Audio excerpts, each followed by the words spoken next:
Heto ang mga maiinit na balita na dapat niyong tutukan mula sa FM Radio at PRTV Newsroom. Ito ang FM Radio Newsbreak.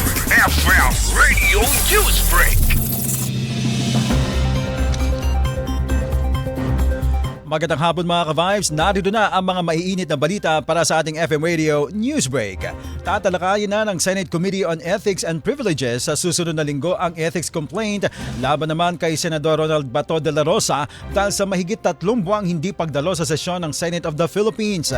Inihain ang reklamo ng anti-corruption group na huwag kang kukurupt nang nasabing maaaring maituring na dereliction of duty ang matagal ng pagliban habang patuloy na tumatanggap ng sahod naman mula sa gobyerno.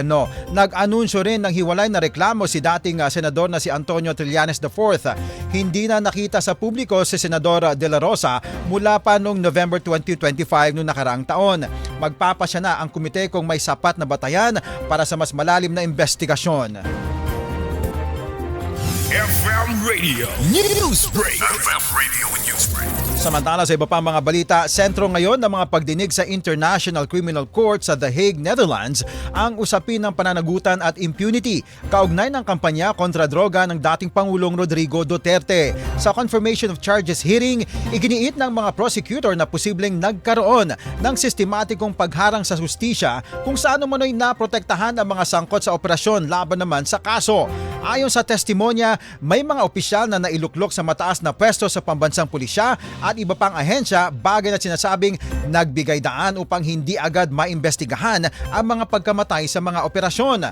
Patuloy namang tinatanggi ng kampo ng dating Pangulo ang mga paratang at iginigiit na lehitimo at alinsunod sa batas ang kampanya kontra droga.